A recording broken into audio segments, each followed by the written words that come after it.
Welcome to Reading the World, a podcast about literature, culture, and higher education, and about reading not only books, but the worlds that books inhabit and help produce.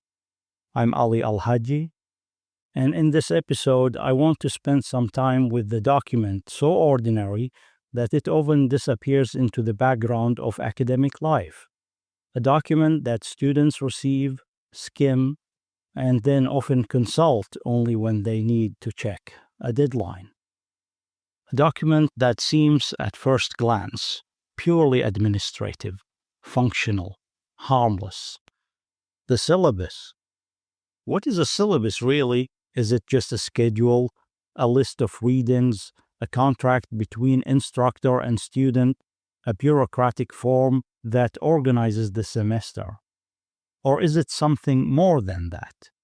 What if the syllabus is one of the university's quietest ways of telling students what the world is, what counts as knowledge, which voices matter, how intellectual authority is arranged, where history begins, which questions deserve sustained attention, and which ones remain at the margins? In other words, what if a syllabus is not simply a tool for teaching, but a theory of the world? That is the question I want to explore today. When we think about the university, we often think in visible forms. We think of lectures, seminars, books, campuses, libraries, laboratories, examinations, graduation ceremonies. We think of professors speaking, students taking notes, arguments unfolding, texts being discussed. But before much of that happens, before the first class discussion, before the first reading response, before the semester really begins, there is usually a document waiting quietly at the edge of the course, and that document has already made a remarkable number of decisions. It has decided what the course is about. It has decided how time will be organized. It has decided what will be read first and what will be read later.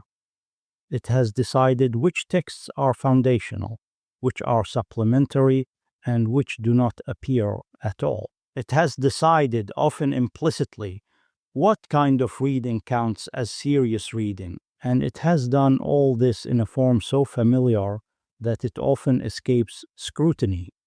That is partly what makes the syllabus so interesting. Its power is rarely dramatic. It does not usually announce itself as ideology. It does not present itself as an argument about civilization, about modernity, about the canon, about empire, about language, about legitimacy. It appears instead as common sense, as course design, as planning. But common sense is never neutral, and planning is never innocent. To say that is not to accuse every syllabus of bad faith. It is not to say that every instructor is secretly imposing a political worldview through a reading list. That would be too simple, and it would miss the point. The point is subtler, and perhaps more important. Selection is never pure. Arrangement is never passive. To choose texts is to choose relations among texts. To build the course is to imply a map of significance. To organize a semester is to tell a story about what deserves sequence, emphasis, and time. And time matters here, because the syllabus is not just a list of things. It is a temporal structure. It tells students, begin here, then move there. Read this before you read that. Understand this as background. Treat that as consequence. See this thinker as origin, and that thinker as response. So even before we ask what appears on a syllabus, we might ask, what kind of narrative does a syllabus construct? Where does knowledge begin? Who is allowed to arrive as foundational? Which traditions are treated as central enough to stand without explanation? And which traditions enter only through framing, translation, or qualification? What appears as universal? And what appears as local, what appears as theory, and what appears merely as example. These are not minor pedagogical questions. They are questions about how institutions imagine the world. Think for a moment about the difference between a text being taught as theory and a text being taught as culture. That distinction matters enormously. Some authors enter classrooms as producers of concepts. They are there to define categories, to establish methods, to generate arguments that shape how students think. Other authors enter classrooms as representatives of a place, a people, an identity, or a historical condition. They are there to be read as evidence, illustration, or diversity. And that difference is not trivial. A writer who appears as theory is granted a different kind of authority than a writer who appears as cultural example. One is seen as making ideas. The other is seen as providing content for someone else's ideas. One reorganizes thought. The other enriches the syllabus. And here, the politics of the syllabus begin to come into view. Not because representation is unimportant. Representation matters. Inclusion matters. Expansion matters. But a syllabus can diversify its list of authors without changing its underlying structure of legitimacy. It can add writers from different regions, languages, and histories, while still preserving a hierarchy in which some traditions are assumed to think, while others are assumed merely to express, depict, or embody. A syllabus can become more geographically broad while remaining intellectually narrow. That is one of the reasons we have to read syllabi carefully, not only for who is present, but for how presence is organized. What role is a text being asked to play? Is it there as ornament, as token, as supplement, as correction, as challenge, as foundation? And foundation is the crucial word, because in higher education, especially in the humanities and social sciences, a great deal depends on what counts as foundational. Foundational texts do not simply appear early in the semester. They become the language through which later texts are interpreted. They establish the vocabulary of seriousness. They define the questions that matter. So when an instructor says implicitly or explicitly, first we begin with these thinkers, what they are often also saying is, this is where legitimate inquiry starts. And that starting point is never merely chronological. It is civilizational, institutional, political.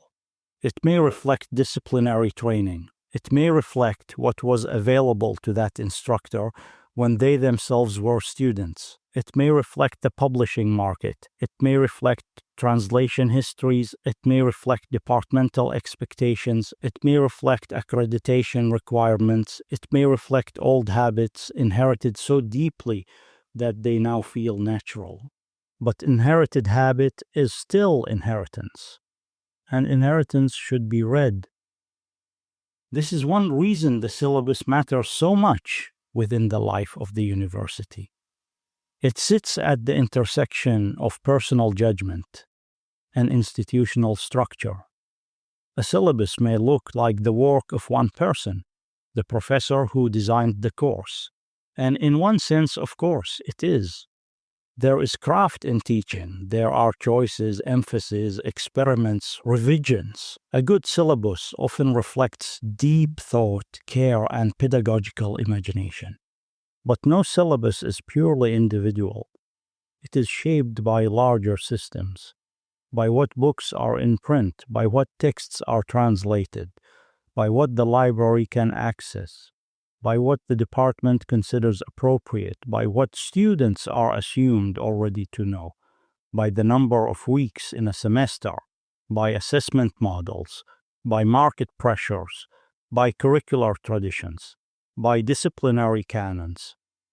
In that sense, the syllabus is one of the clearest places where the university becomes visible as a reading machine. And I use that phrase deliberately, a reading machine, not because universities are mechanical in any simple sense, but because they continuously process, sort, authorize, and transmit texts that they classify some works as central and others as peripheral. They make certain texts endlessly teachable and others perpetually optional. They reproduce ways of reading by embedding them in courses, programs, requirements, and habits of study. A syllabus, then, is not just an instrument of a course. It is one small mechanism in a much larger apparatus of intellectual reproduction, which raises an uncomfortable but necessary question. If the university is a reading machine, what kind of world is it teaching students to recognize? Now, one answer might be a complex world, and often that is true. Many syllabi genuinely try to open complexity rather than close it down. Many teachers work hard against simplification. Many courses create real encounters across time, language, and tradition.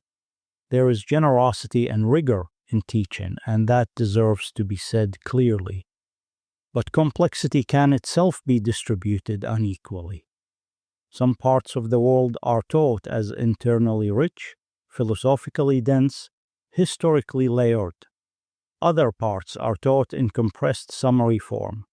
Some traditions are introduced through full conceptual debates.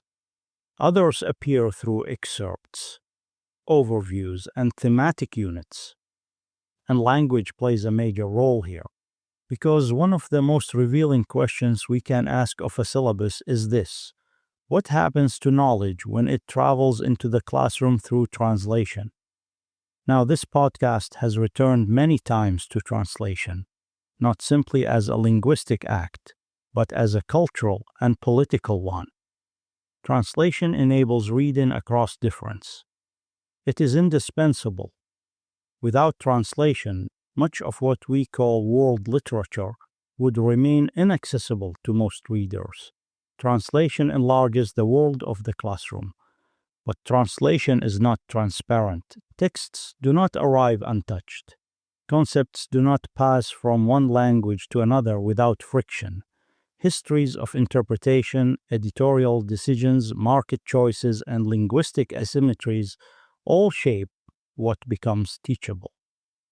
And yet syllabi often treat translation as if it were invisible. A text appears in English, for example, and is then discussed as though its journey into English were secondary to its content. The translated work becomes simply the text. But what disappears when translation disappears from attention? A great deal. The texture of language, the instability of meaning, the social life of concepts. The fact that words central to one intellectual tradition may not map neatly onto the categories of another. The fact that teaching a translated text often also means teaching a translated world. So here is another way a syllabus reads the world. It decides not only which texts are worthy of study, but under what linguistic conditions they become legible.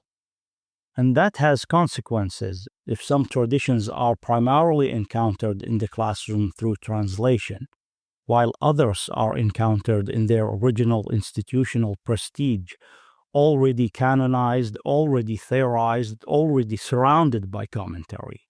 Then students are not receiving equal kinds of access. They are receiving differently mediated forms of authority. One tradition arrives as native to the academy.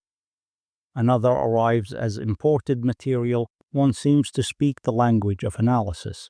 Another appears already translated into it.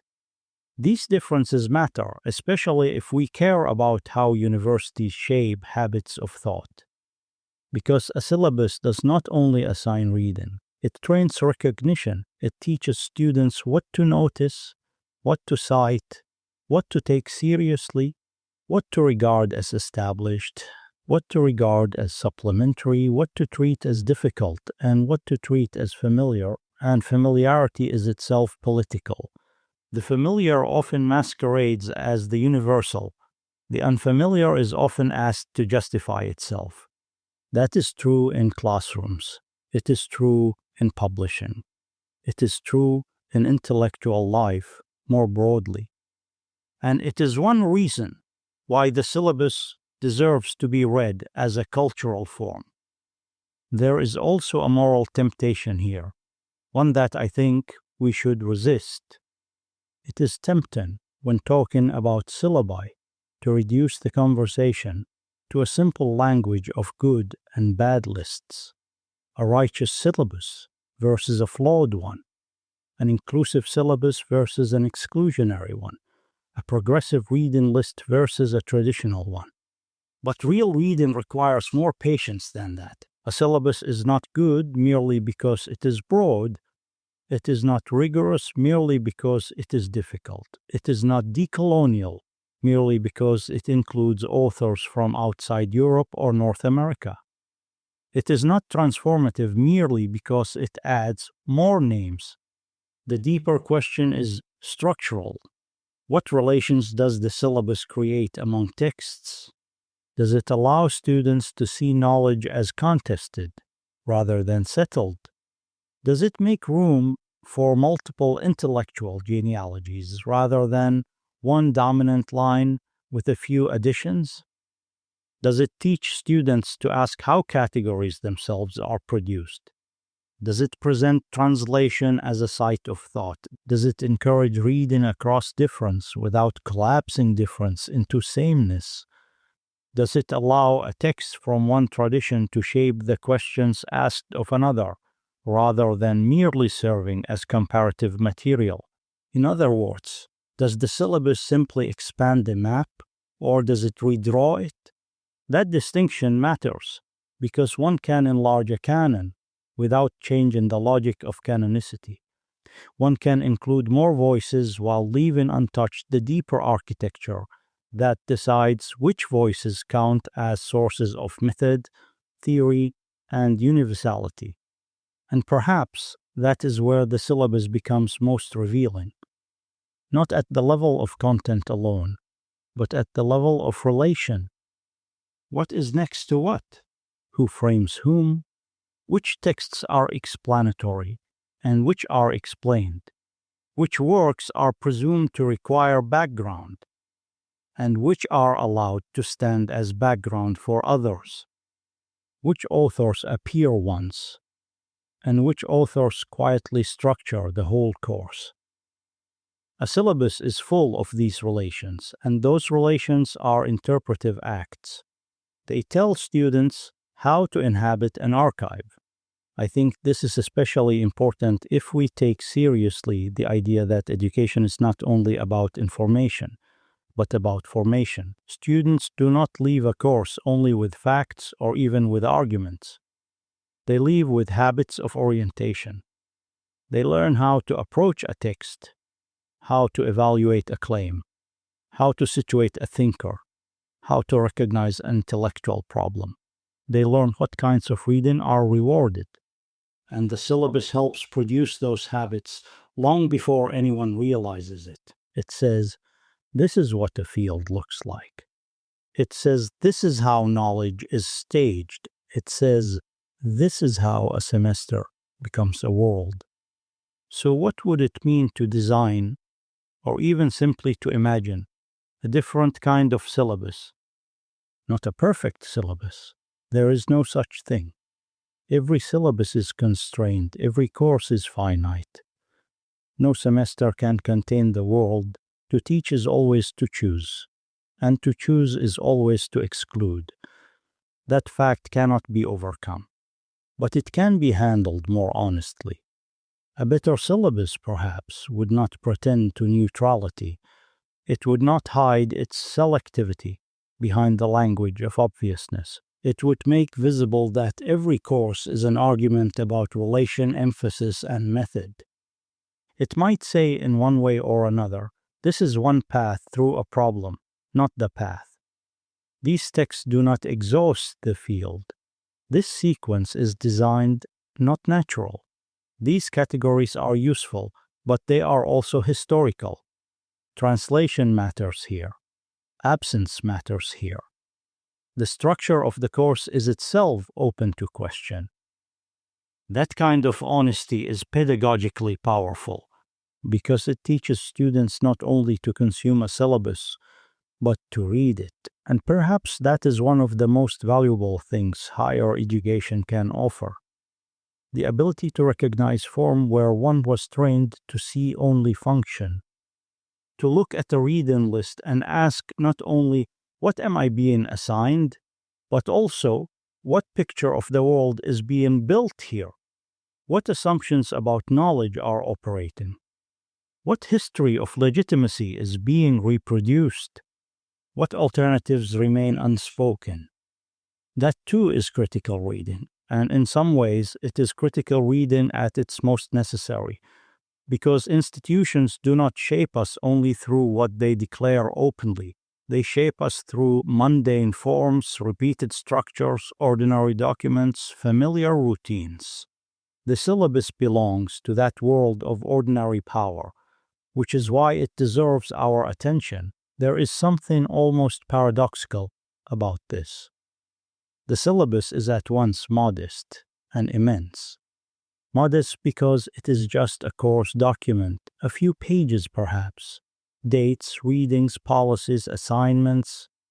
Immense because within those pages are embedded assumptions about literature, authority, chronology, language, pedagogy, and the purpose of education itself. A syllabus can tell us whether a course imagines reading as the recovery of great works, as the interrogation of power, as the building of analytical skill, as the encounter with difference, as moral formation, as disciplinary initiation, as cultural literacy, as critique, as inheritance, or as some uneasy combination of all of these. And that is why reading a syllabus carefully can reveal far more than the content of a semester. It can reveal an institution's imagination of knowledge. It can reveal what a university thinks students are for. Are they there to receive tradition, to question it, to master a field, to enter a profession, to become critics, to become citizens, to become interpreters of a plural world? Different syllabi answer those questions differently, even when they never ask them aloud. And perhaps that is where I want to end, with the idea that the syllabus is not just about what students should read, but about what kind of reader students are being invited to become. That invitation matters, because to become a reader is not simply to decode text. It is to enter a practice of attention, a way of relating words to worlds, a habit of noticing silence, sequence, framing, translation, power, and voice, a willingness to ask how meaning is organized and by whom. A good syllabus does not solve those questions for students. It sharpens them, it opens them. It lets students feel that knowledge is not merely delivered from above, but arranged, contested, and always still in the making. And that, I think, is one of the deepest educational gifts a university can offer. Not certainty, not completion, but a more alert way of inhabiting texts, institutions, and worlds.